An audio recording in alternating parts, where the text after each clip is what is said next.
may ipakikita ko sa inyo ka brother. Ito ay hindi ko malaman kung ito bagin na ligaw o ornamental.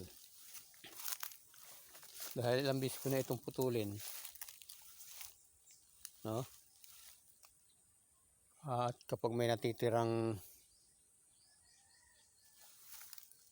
bagin doon sa ibabaw, nabubuhay pa rin siya kahit putulin mo ugat. Nag-uugot siya, lumalawit ng ugat. Siguro maganda ito itanim sa mga pathway. At maganda ito lalo na sa ganitong mainit kapag lumago. No. So umakyat sa punong guyabano o kulandra.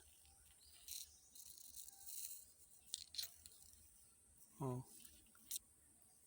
Ito ang kanyang dahon. At pagka malusog siya lumalapad ang kanyang dahon. At ito ang kanyang ugat, malawit. Ito.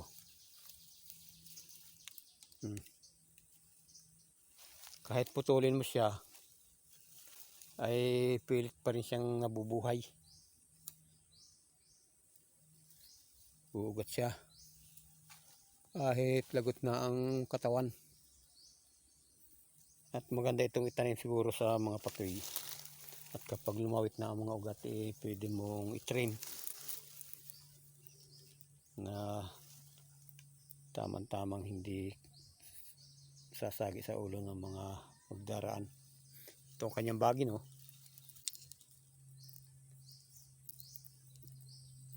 Ano kaya ito, ng ornamental o ligaw na bagin? Oh. Sana ganito ang relasyon. Kahit maputol na ang komunikasyon, pilit pa rin mag-uugat. Nako naman. At itong puno ng durian, oh. Dati ito'y namumunga, ay hindi na makabunga. Gawa ng bagay na ito. Oh. At ito'y nagbubunga pagka tagbunga halos mamatay na ang puno o kalbo ng ibabaw. Gawa ng bagin. Kahit putulin mo siya dito, naugat siya. Kaya paki-comment po mga ka-brother kung anong klaseng halaman to, kung anong tawag itong bagay na ito.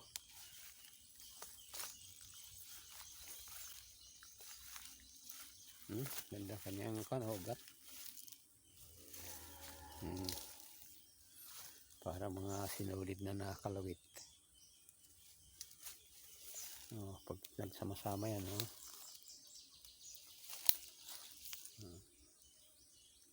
Yan ang mga bagin.